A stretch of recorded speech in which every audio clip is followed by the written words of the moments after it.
Right. Thank you, Rebecca, and good morning, everyone. It's glad to see everyone here on day two. As Rebecca said, my name is Nadia Zainuddin. I'm the president of the Australian Association of Social Marketing. Our panel session this morning is called Social Marketing Ecosystems in the Age of Disruption. How might we use social marketing to disrupt underperforming systems and market failure? So what systems is really all about? The idea of a system derives from systems theory. Originally came from Russian philosophy, from Alexander Bogdanov in the 1920s.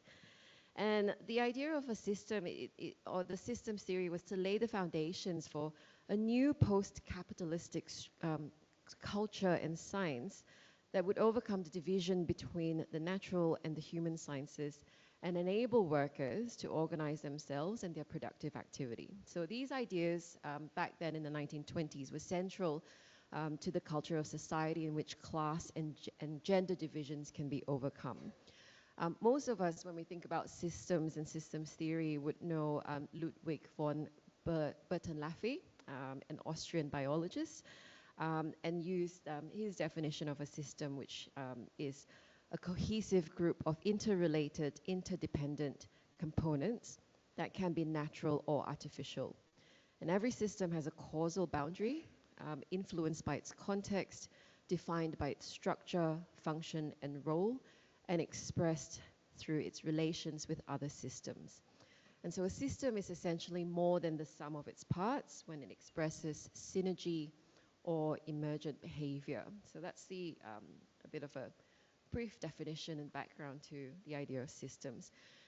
And in social marketing, the idea of systems, or the use or adoption of systems theory in social marketing, was intended to enhance the field's conventional behavior change focus with concepts like scale, causation, and iterative co-creating change processes to better capture and understand the complex health and environmental problems. So Christine Domergan and her colleagues published a paper on that in 2016. So the way that this panel session is structured this morning is it's going to be structured in three parts. Each part will refer to a specific question to the panel theme, and each speaker will have a turn talking to that question. At the end of each part, we will do a Q&A before we move on to the second part. So rather than saving all the questions towards the end, we'll have questions at the end of each section. So in part one, I'll ask speakers to tell me what they think are some of the biggest disruptions and market failures in Australia today. In part two, we'll talk about how social marketing ecosystems can be designed to empower marginalized voices and challenge rather than reinforce existing power structures. And in part three, our speakers will share some examples from their work of where social marketing has successfully disrupted failing systems. So I'll move on to introducing our three speakers today. Two are here with us, and one is joining us online. Our first speaker, Rebecca Ahern. Rebecca is a passionate social marketing and communications professional. She's focused on harnessing storytelling and narratives to create social impact. She's the executive manager of social marketing and communications at VicHealth, and Beck also sits on the board of the Australian Association of Social Marketing. Our second speaker is Professor Ross Gordon. He is a professor of behavior and social change at UTS Business School. And he is also the director of Change for Good at UTS, a research center for behavior and social change for social good. He currently serves on the World Health Organization Technical Advisory Group on Behavioral Insights and Sciences for Health. And he's also a former president of the Australian Association of Social Marketing. And in the expansive free time that he has, plays football for UTS and is also a techno DJ. And finally, we have Christine Walker. Christine is the founder of Alliance Strategic Research and current local government councillor in the Macedon Ranges Shire. She's a leading social and market researcher with over 25 years of experience working with government agencies, not-for-profit organizations, and commercial entities to develop evidence-based marketing strategies, communications approaches, and campaign evaluations that drive meaningful behavior and social change. So thank you to the three speakers for joining us today. Right, so the first question that I'm posing to the panel speakers is, what are the biggest disruptions and market failures in Australia today? So I might ask Beck if you'd like to start. I'm going to talk about the food system. In a generation, the way that we consume food and procure food has completely changed from that of our grandparents. Right now, two players dominate 65% of the market. And commercially, they have a big impact on what's on the shelves, the pricing, a lot of the marketing mix that we talk about as professionals. And the globalization is really pushing, I guess, some interesting marketing messages. And the outcome of that is that now we're seeing an increased rate in non-communicable diseases that otherwise could be pretty much preventable, type 2 diabetes, obesity, etc. And the impact that it's having on our health systems is going to be quite intense over the next little while and into the future. I think one of the interesting opportunities in this system is regulation, and I think we've got a health star rating system that is great, but it's not mandatory at the moment, and a lot of the players in this system are gamifying it and using it to their advantage, which is making it very confusing for consumers. We're also seeing that those in regional areas often pay the highest cost for food. So it's building a lot of inequity within the system. And they often face the greatest insecurity, food insecurity. You look at the northern parts of Australia and the access that they have to food. It's a failure, I think. Pretty dismal one. But there is lots of opportunity here, and I think that's where at VicHealth we're working in this system to show other ways to model different types of behaviour, piloting community grocers and local food hub networks where people are growing and sharing food and teaching each other that there is a different way. Don't get me wrong, I love the convenience of a supermarket. It has changed our lives, but I think we do need to think about at what cost and start to look at different ways. Working coalitions to continue to push for change and lobby for change. I know just in this room there's a lot of work going on to, how do we push for better regulation through FSANs, and the health star rating system. I think there's some appetite in government now, which is really exciting to create that change, and just continue to model a different way of how this system could and should work, because at the moment the norm isn't normal. Thanks, Beck. I might move on to Ross. Ross, do you want to tell us what you think are some of the biggest disruptions in Australia today? Yeah, I'm going to refer to the example of the Australian energy market as an example of market failure. It's an area in which I do quite a lot of research. So if you look at how the Australian energy market's played out over the last 10 or 15 years, particularly framed by rising energy prices, a high level of market complexity. You've even got issues like gas being sold offshore, which has caused gas shortages and rising prices in that particular area of the market. And indeed, that level of market failure came to a head in 2022 when the regulator actually even had to step in and suspend temporarily the Australian national electricity market due to failures in generation supply and high cost to consumers. And this is particularly, bit on people during the cost of living crisis, which has been going on for the past few years. So the nature of that market, the complexity, the number of different market actors that are private entities, means that for the consumer, to navigate that successfully, it favours well-off, highly educated, so-called rational actors, and those that have capital to do things like purchase solar panels or batteries or electric vehicles and so on. Now, this is a market, even though energy isn't really something that consumers can just choose, and choose whether to buy it or not. Energy is a basic human need. So it is questionable that this should even be a market.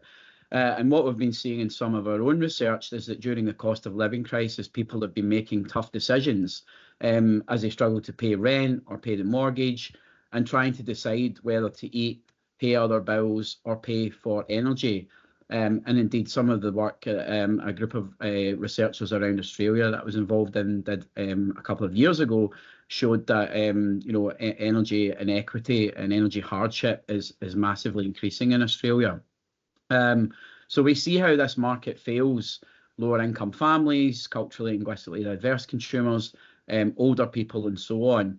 And a common thread here with other failing markets and failing systems is the light touch regulation. I think that's got synergies with the food system, which in the context of the energy market means that the behaviour of certain market actors that's questionable doesn't really have any major repercussions for them. And indeed, if you think about this as a market failure in energy, there are other examples of such markets failing as well. We look at higher education, or if you look in the UK, privatised water and privatised public transport, where the market failures often lead to the government and the taxpayer having to step in at some point and bail out failing franchises or actually take drastic action like that market suspension in the electricity market. Thanks, Ross. So far, Beck and Ross have highlighted, basic human needs like food, energy that have been marketized, the impact that's had on society. And Ross also mentioned things like the higher education sector. I know we touched upon that yesterday as well, during Maria's Q&A. Christine, what do you think are some of the biggest disruptions in Australia today?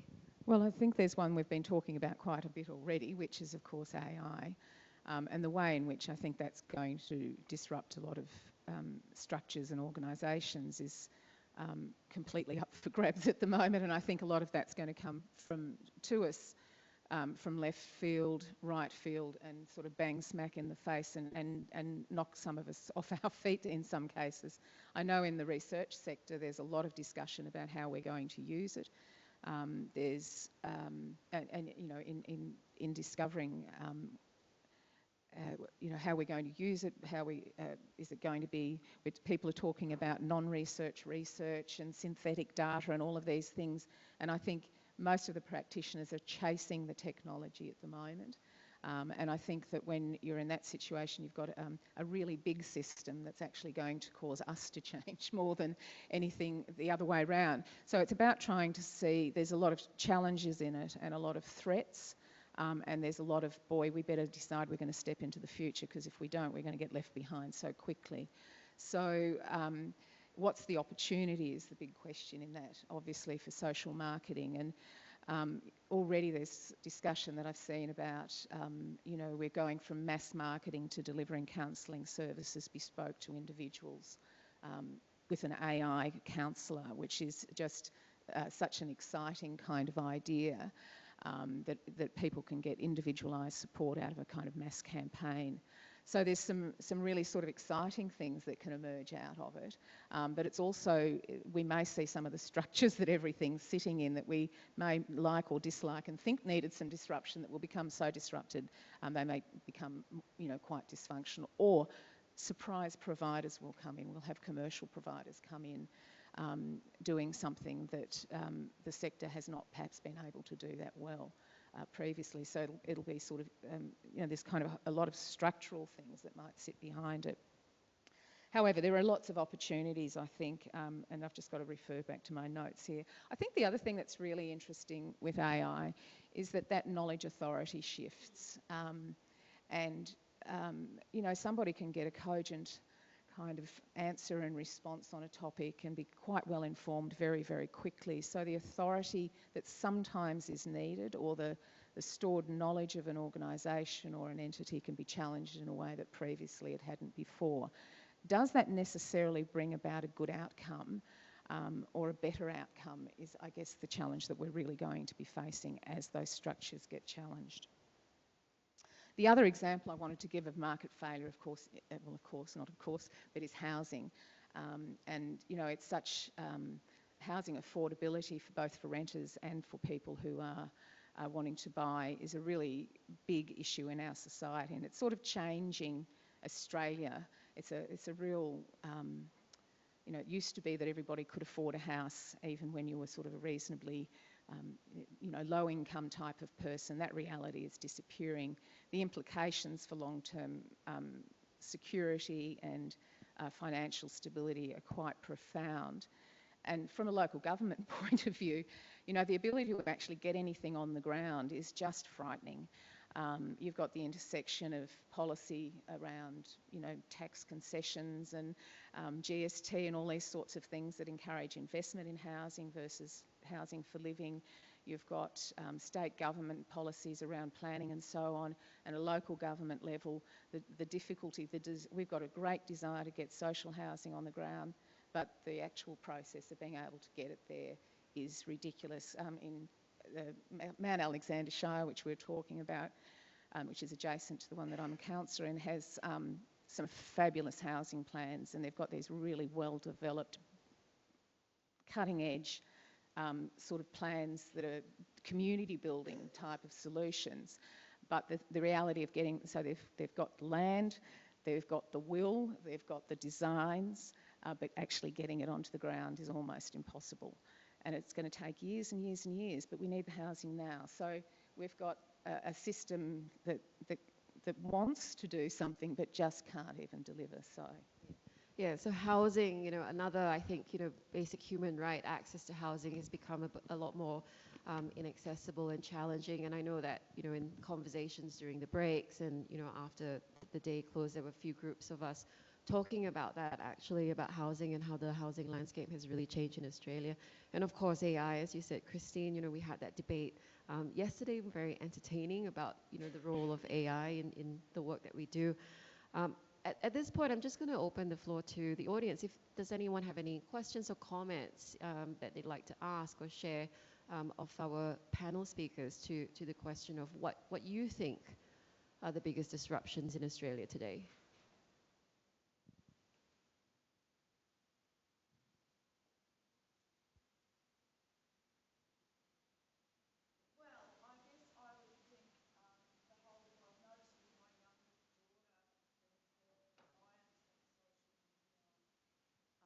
Is, I think, massively disrupted her childhood in comparison to her elder sister, who's 10 years older, and her elder sister, who's 10 years older than that.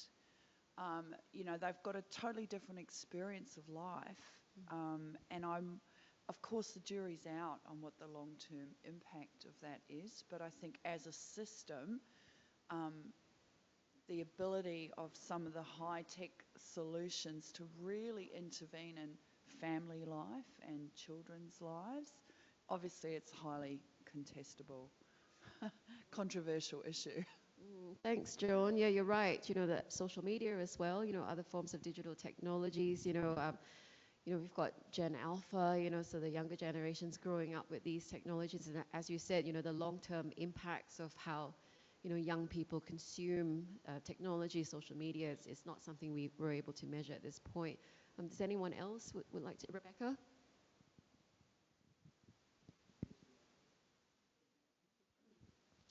I think the rising rate of mental illness, particularly in younger people, I think we're seeing the flow-on effect, well, we are seeing the flow-on effect of the lockdowns and COVID. There's been a dramatic shift in, I guess, resilience, coping, and even just social skills. We see that with students. They don't want to pick up the phone and talk. They really get a lot of anxiety about even just speaking, doing job interviews. It's an interesting paradox, you know, that we looked after our most vulnerable, you know, the elderly during COVID, and almost threw the youngest under the bus. And how is that going to play out as they go through their life, but also how are they going to cope as parents? So what is then going to be the knock-on effect? This is, I think, a multi-generational problem that we've just not worked out what to do with. Yeah, that could be an interesting area of research. I know Kim, you raised your hand. Did you want to say something in response to Rebecca? Oh, another comment. Yeah, I think also the impact of climate and specifically on insurance and the complete inability now for a lot of people to actually access insurance, leading to huge disruptions in people's ability to protect themselves when we're now in such a volatile state. A lot of places are just completely unable now to protect themselves against flooding and fire, and that market has not seemed to be able to adapt at all to these changing conditions. Yeah, thanks, Kim. We've got, Ross and I are on a project that's looking at consumer resilience, which, by the way, Carolyn and I are doing a workshop on this afternoon.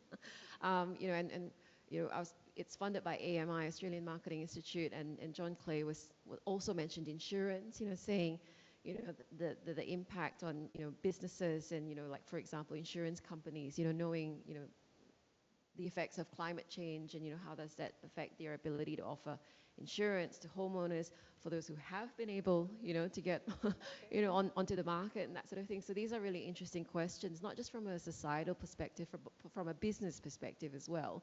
How these disruptions are impacting businesses in the long term.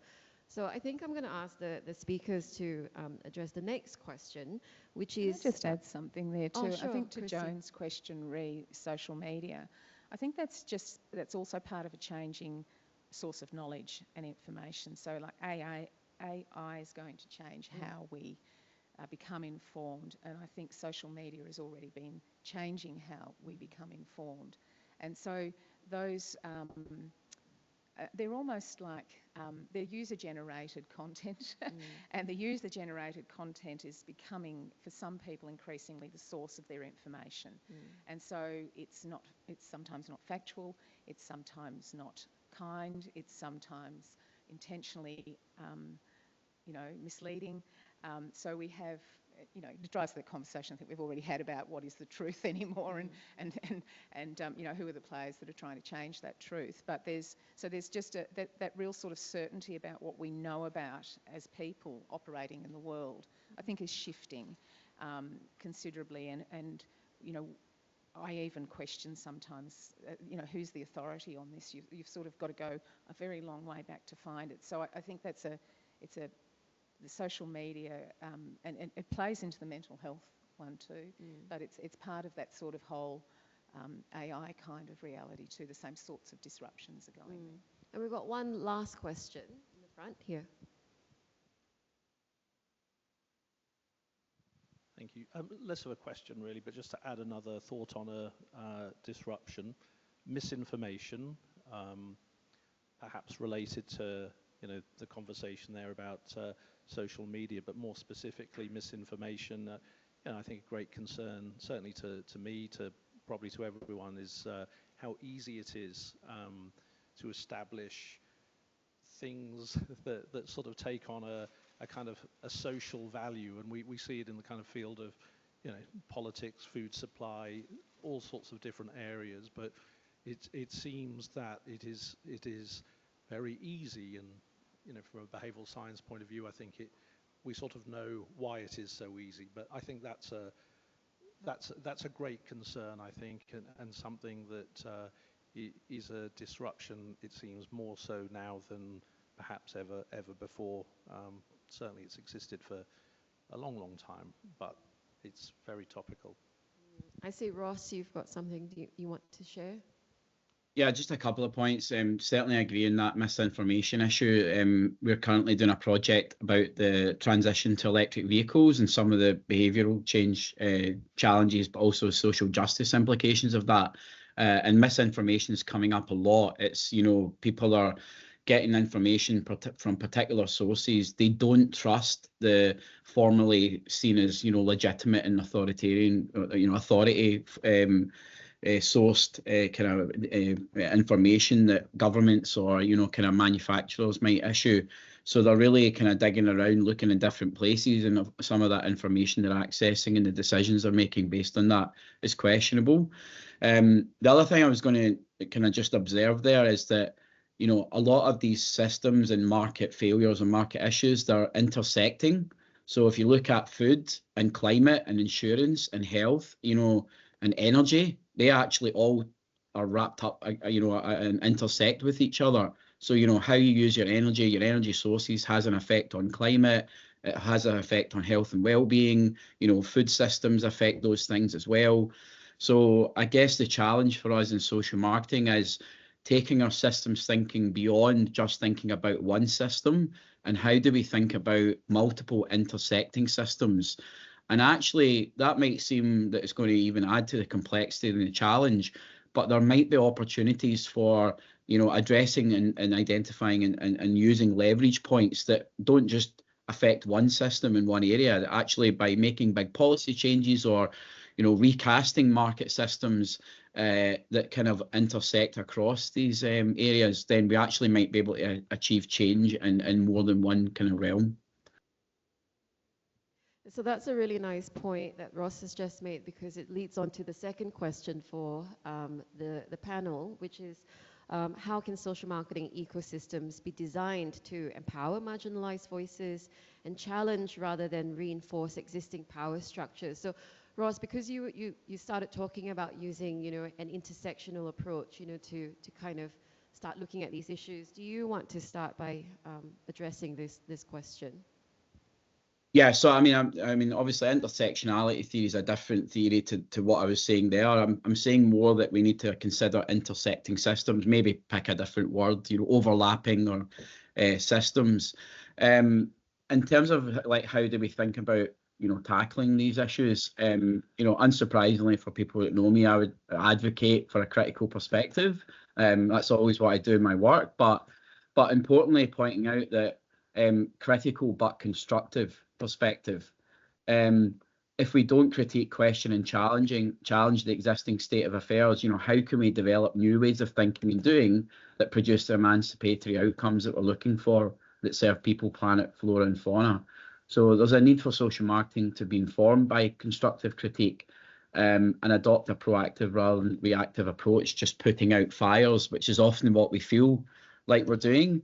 Now, if we apply that to a systems thinking perspective, and we've not really yet seen that in social marketing, so I think there's a couple of ways we can go in systems thinking and social marketing. One, thinking about overlapping systems, and secondly, actually adopting critical systems thinking perspectives. And there is a rich literature in systems thinking on that. And what that really means is actually critiquing and challenging some of the underlying assumptions and the mental models that govern markets and existing systems. And indeed, if you look at the work of Daniela Meadows, who identifies 12 leverage points to change a system, she identified the number one most effective leverage point is to change the mindset or paradigm out of which the system, its goals, power, structure, rules, and culture arises. Now, that's the hardest one to do, and it's often the one that we kind of avoid. We try and do other things and pull other levers in the existing system rather than thinking, wait a minute, should we have this system? Do we need to completely abolish it and come up with something else, or completely change its direction? So I think adopting critical systems thinking perspectives, and if we applied that example to the energy market, something that comes up a lot of our empirical research with householders. Why do we need a privatised energy market in Australia? It wasn't always that way. So why are we locked in? Well, this is the way it is and it can never change. And indeed, a lot of our research people refer back to when energy was in the public sector in Australia, and they say that that was better because naturally they say that private energy companies are motivated by profit, and they don't trust the market actors because of rising prices, and households are struggling with that. So we need to use social marketing and critical systems thinking and social marketing to explore and develop alternatives. In energy, can we think about bringing energy, generation supply back into the public realm? Are there public or community-owned and directed models that we can shift to beyond contemporary capitalist markets that are failing a lot of people? And then the other important thing I think that we can do as social marketers is draw on our research evidence to try to influence change in the system. We need to become activists as well as just, researchers or practitioners. So, that's doing things like making submissions to parliamentary inquiries, giving evidence, engaging with regulators, forming relationships with government ministers. You're there in Canberra, go and write a letter, go and see them, try and, approach them, talk to them. Policymakers are not always bad people. They want to do good. They want to try and help people and challenge some of these issues as well. But, it's up to us as well to engage with them. So try and present that evidence and advocate for change and do a bit more of that kind of upstream work, I think. Thanks, Ross. Beck, I know you had some similar ideas around this. Yeah, I loved Ross's point about a paradigm shift being really critical for this. And I'm probably going to change my example because I think there's a really good one in terms of like the intersectionality of various systems. We were talking earlier about Mount Alexander Shire in regional Victoria being a great example. They are really flipping what great looks like from a local government perspective on its head.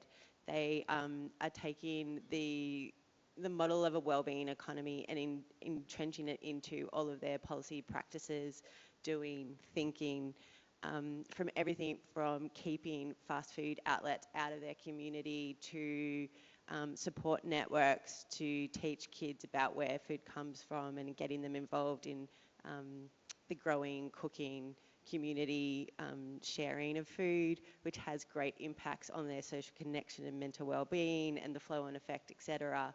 I think that's a really great example of just, re-evaluating what good looks like and really pushing boundaries and challenging the status quo to create change. And I think that's where social marketing has a massive role to play to push boundaries and challenge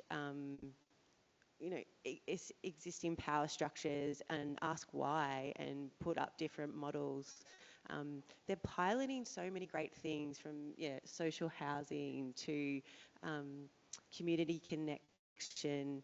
We were talking about sport as an opportunity to bring people together and not just for your physical health and well-being, but also as a social connector to safeguard your mental health and well-being. And I think if you can really push those boundaries and think about it in various ways, it will create great change. I think the other thing to think about here is power sharing, which is something we are exploring at VicHealth in various ways. And what does that look like to bring marginalised voices back into the fold of the design, and not just co-creating, but actually giving them power, to come on that journey with you.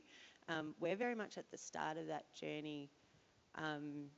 We're a funded model as well, so how does that look? How do you let the decision making go back into community and balance that with governance is something we're exploring at the moment. But I think that's something also we have to challenge to create real change and bring voices of community back into the decision making, not just the designing or the mapping of why the system is broken. Thanks, Beck. I think power is a really good point to make. For those of you who saw Cheryl Leo's presentation yesterday, Cheryl talked about power and power imbalances and how, she's come up with this approach to potentially, offer greater equality in, power distribution. So if you missed out on that presentation, papers in the Book of Abstracts, if you want to have a read of that.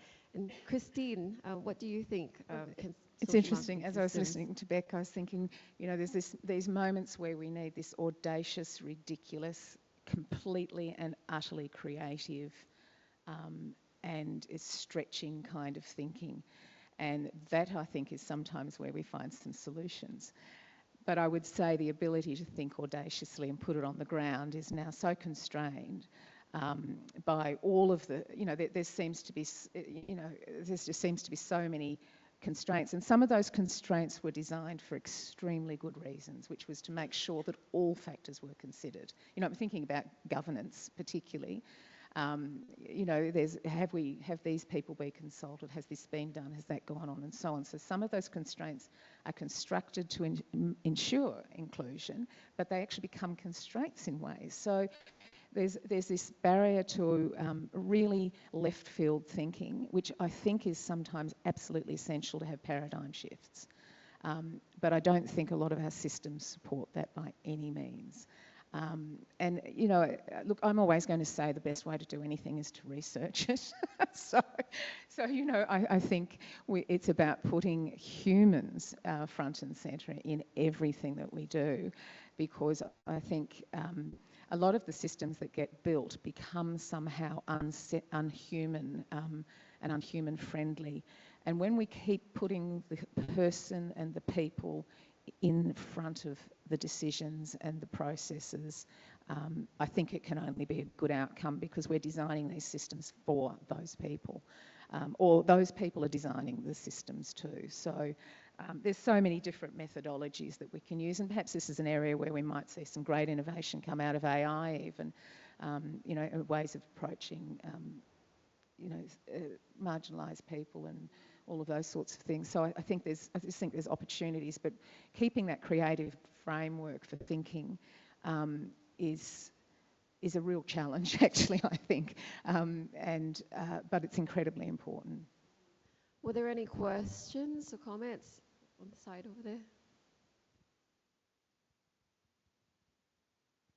And that wasn't what I was planning to say, but anyway. Thank you for the panel, and special thanks to Ross.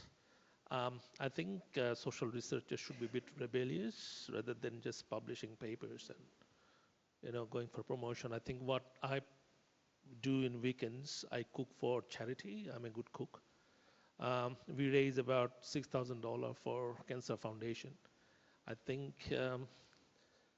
sourcing the food, tell the story of the food journey is very important. So we collect vegetable from Leppington area. It's somewhere in New South Wales.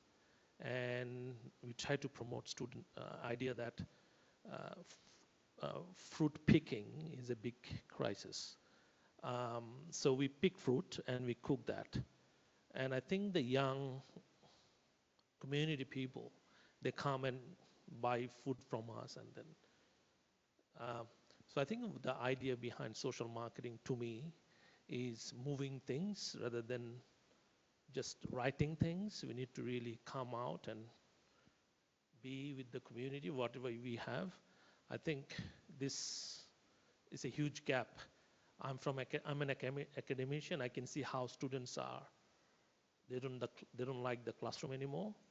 So they're like Zoom classes and all. I think we should bring the students to the classroom, sharing the reality and real case studies, take the students to the community, work with the alumni.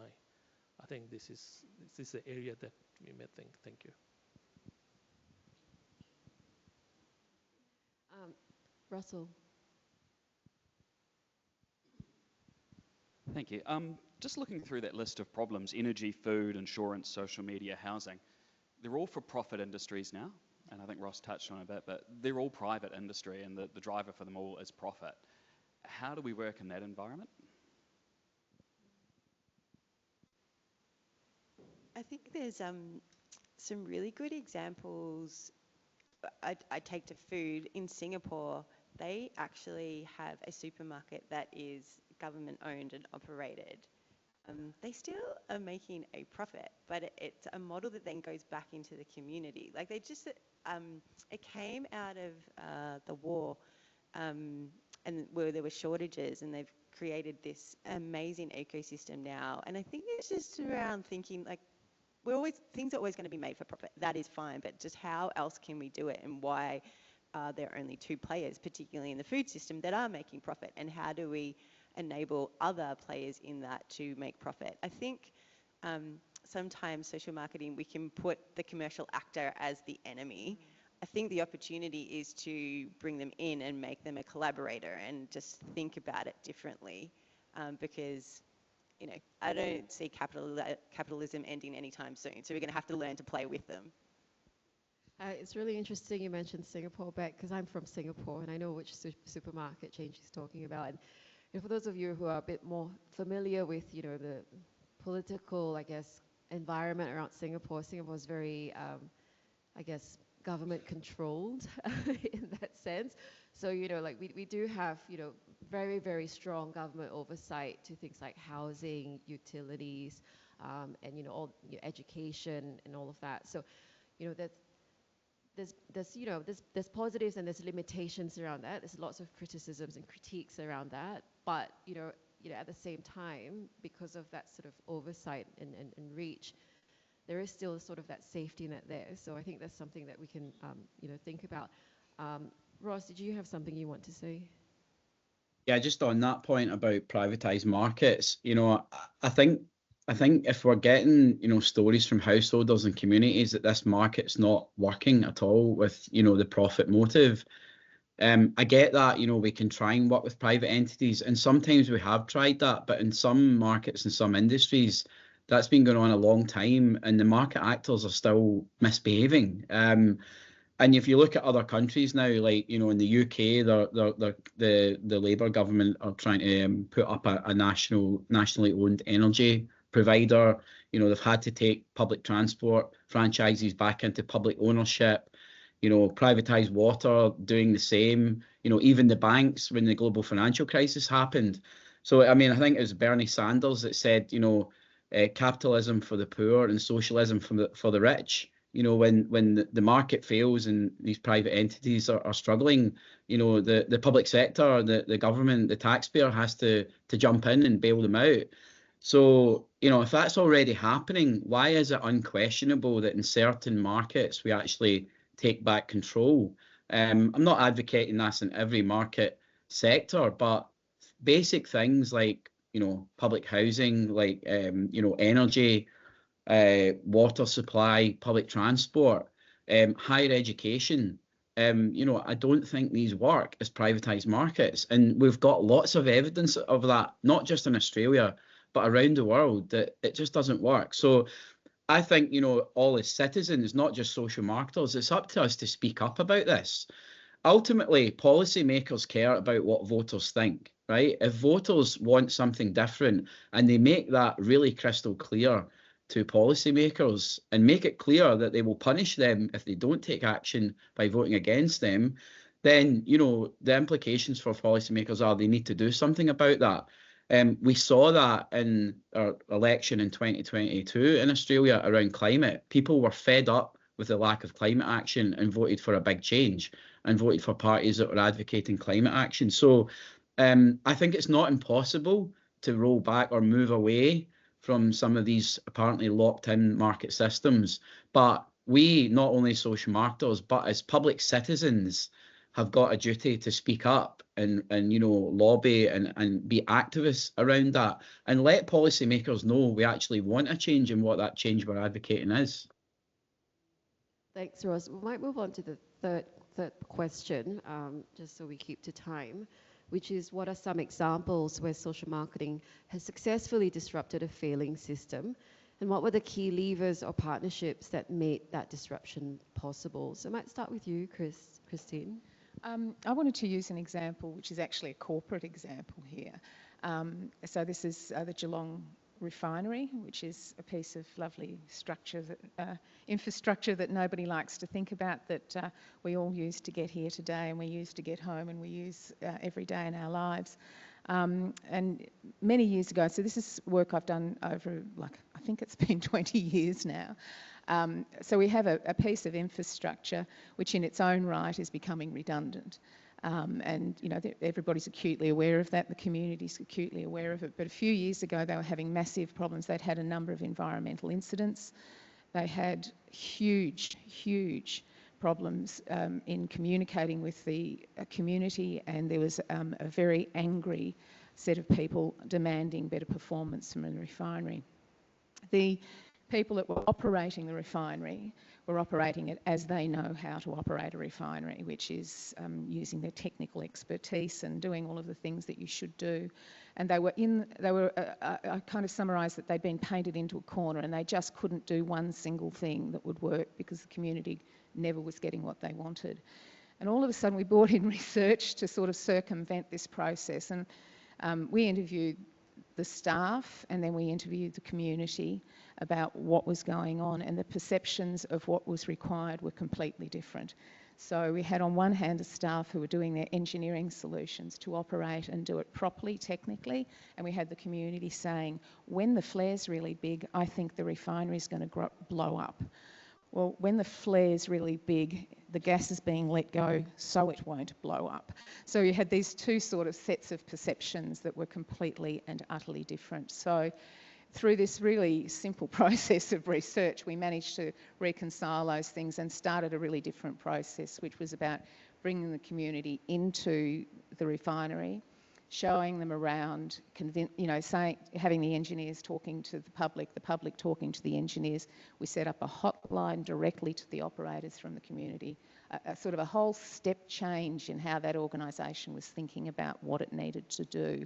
And all of a sudden, guess what? The environmental performance got better, the pressure was lessened, and the operators were more able to be successful in what they were doing. So it was a really good outcome. Having the community come into the refinery was probably one of the most, the oddest little thing that happened.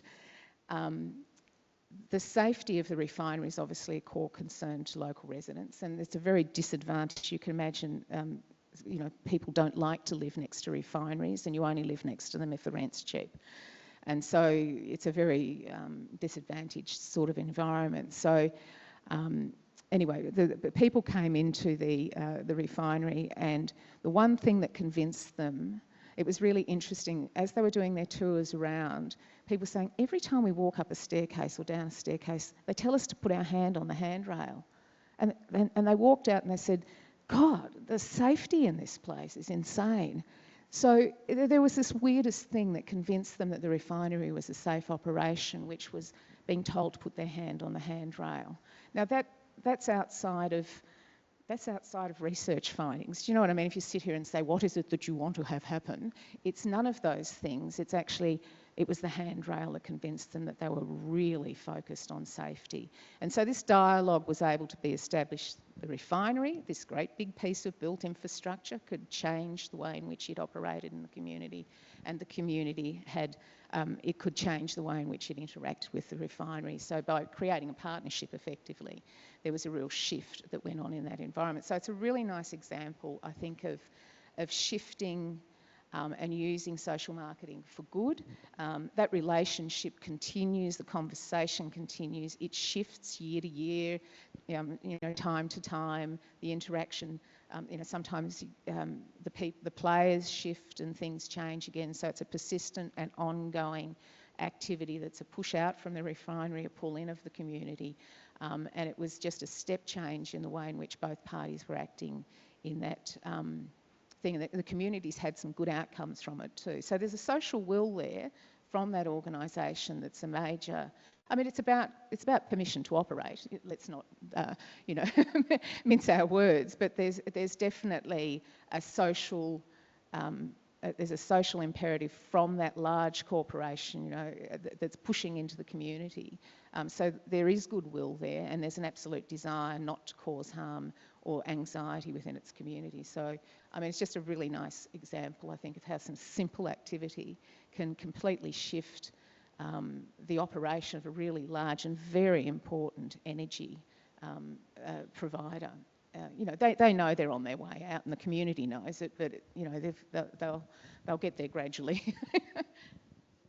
And Beck, do you have an example where social marketing has successfully disrupted a failing system? Yeah, my example is around vaping.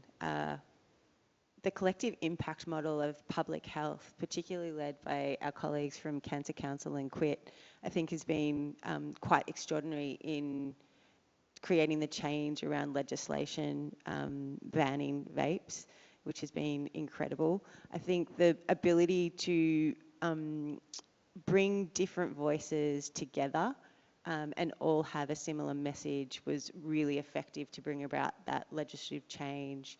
And then supporting that with a lot of campaign activity, particularly targeted at young people to dispel myths, talk about the harms, etc., is a really good example of how that's changed. And now, it's taken from the playbook of years of great tobacco control and social marketing examples, and the way that they were able to pretty quickly galvanise and come together to create that shift was incredible, and to move the needle. We're now about to get retail licensing schemes in the east coast of Victoria, which is also going to be a game changer, and continuing to push. And it was a really great presentation yesterday that I really enjoyed about how we need to continue that fight. So thank you for that.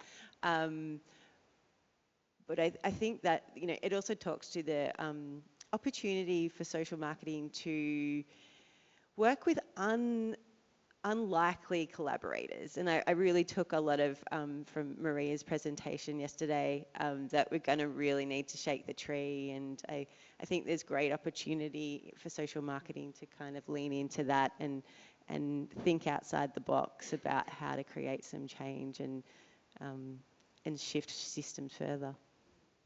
And Ross, do you have an example where social marketing has successfully disrupted a failing system? Yes, I mean, I think, look, this is about creating different kinds of systems, as I said, systems to kind of paraphrase our current Prime Minister, in which no one's held back, nobody's left behind. So in the context of energy, the Finkel report, which is one of the key policy frameworks directing energy policy in this country, makes a critical point that, during the energy transition, there's a real need to make sure that nobody's left behind.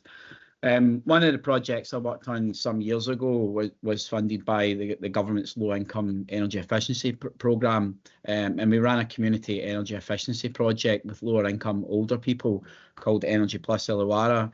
Very much community-oriented and co-designed, involved extensive engagement with the community and co-design by the community to develop the project brand, direct the social marketing programme components, and so on.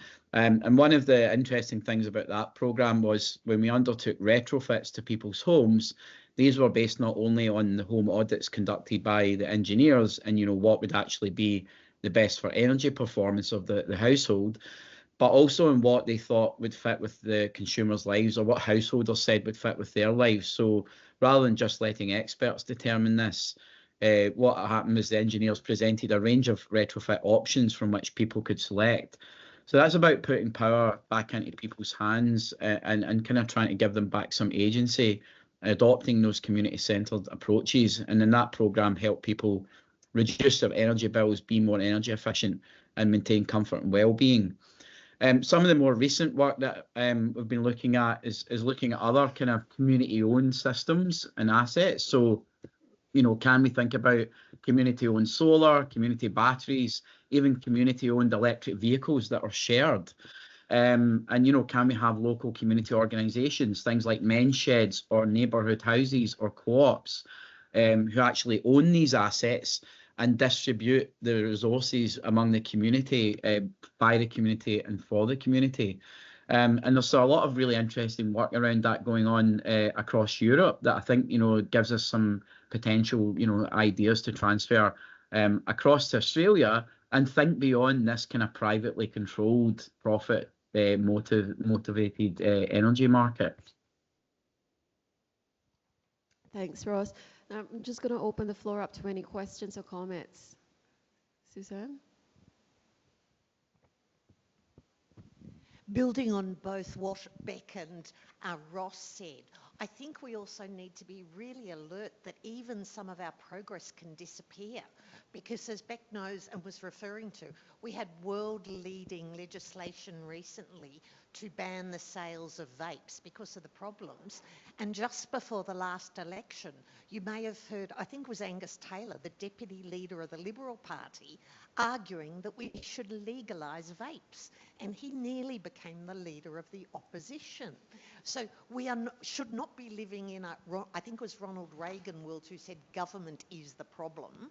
Sometimes they are, but in social change, more government is often the solution. So we need to stay informed, and as Ross was saying, use our vote, strive for change, and if the other side proposes something which we think is not good for society, argue strongly against it.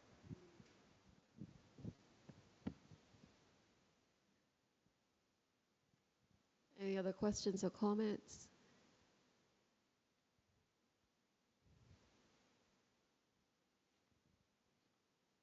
Carolyn? Thanks. I've got so many ideas in my head, but I just wanted to ask the panel, go back a little bit about markets not really working in some industries, and I think there probably are some industries that we've tried to make competitive, but that the nature of the industry doesn't really lend itself to that. But I wanted to ask you about market concentration as well, and is it the fact that the sector doesn't work? It doesn't work to commercialise a sector, or is it more around how we're doing that? And the supermarkets, for example, they've got massive concentration. We can look at lots of examples: airlines, banks. In Australia, there's a lot of market concentration. And is it more around trying to adapt that, or is it just that we should be saying some of those sectors shouldn't be privately held? I guess I'll try and tackle this. And as you were speaking, I was thinking about other failing systems such as aged care and childcare. And there's been obviously a lot of discussion recently in the media around the service, provision levels in childcare particularly. I don't know, it's such a vexing question, isn't it? My child was in a not-for-profit kindergarten run by the local council, and it's sort of like, to some extent, I'm actually a bit of a government. So putting these things out to private, it's always about money and political belief, and it's about markets and saying the market can deliver this better. So there's this is way off topic, but it's my little sort of kind of, as I think about this stuff, where do I come to it about? But I think that there has been a fundamental assumption that markets are efficient. So we get into economic thinking. Markets have been repeatedly proven to be inefficient in some areas, and we are unable to revise our thinking around that because it involves the return of some of those functions back into government administration, and with that comes criticism directly to government. That's my kind of how I see it. Now, I'm sure there's somebody who's much better informed in the room on it, but I just think there's been a great push away of getting anything out of our hands so that we don't have to wear the dirt when it doesn't work. This is a negative comment, isn't it? But it's sort of about who wants to take the responsibility. Regulated services often seem to fail, in my observation. So, this is way off topic, and I'm sorry, I'm probably talking right out of the top of my head, but it's a vexing question in this sector and in this room, because a lot of those things end up exactly in private hands for delivery, and in fact, in some ways, the only way that you can really manage them in the ways that you want to is to pull them back into a non-private situation. So I don't know if anybody can pick up on that and add some sense to it, but this is just things that I have thought about. But I think there's this fundamental assumption where we haven't changed our thinking, that is that markets are efficient. They aren't necessarily. Yeah, that's a fair comment, Chris. We've done some research as well that examines the impact of marketisation on some sectors. Disability was one of them, and well, there are some benefits, but there are also gaps, limitations in other areas. So it doesn't work across all sectors. And again, as marketers, we need to challenge that assumption that marketisation is always a good thing. Ross, you've got your hand up. Can you share with us what you're thinking? Yeah, I think it depends.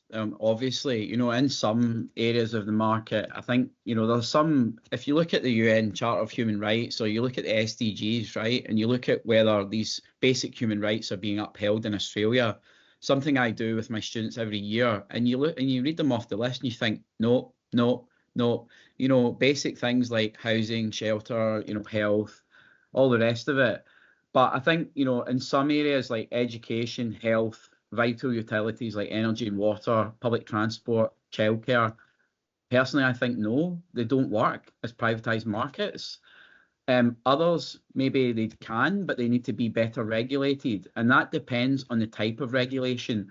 We've got a great tendency in the Anglosphere to use voluntary or co-regulation with very weak regulators and very ineffective, penalties. Very minor slap in the wrist, a small fine, and a lot of businesses who misbehave don't actually, they don't have big repercussions from doing bad things. So, if you're going to have some areas that are market driven, there needs to be some checks and balances to actually work on that. So, yeah, some need to be publicly owned. I think some need to be better regulated, but still market driven. And also, what about third sector solutions like social enterprises, for example? So, a lot of the social housing in the UK, for example, it's not owned by government, it's not owned by private sector, it's owned by social enterprise housing associations, and they actually kind of do a good middle way, a good third way of doing it, where the rents are affordable, but there is a little bit of more innovation, or kind of making some level of profits to reinvest back into the housing stock rather than just to kind of make capital profits. So I think it does depend. We can't treat every market the same. We've got to look at each one in its context. But I do agree, we need to shift beyond this mindset that all we need to do is keep trying to fix the existing market led solutions, because really that's tinkering at the edges, and fiddling while Rome burns. And we need to rethink and question whether these should be markets in some cases. And Beck? Just building on what Ross was saying there, I think it comes down to the power again. Like if there's a concentration element of power, then I don't think it is actually right for co-regulation to exist, because you look at these supermarkets, for example, they have so much money to lobby and push that again, from a social marketing perspective, we're kind of coming up against a Goliath, and it just I think that power balance really needs to be reconsidered. Thank you. I think some really interesting points and questions, and quite a few things for us to reflect on. So I'd really like to extend my thanks again to the three speakers, Rebecca Ahern, Christine Walker, and Ross Gordon. Thank you so much for sharing your insights and your examples. And I think Rebecca has something for each of you.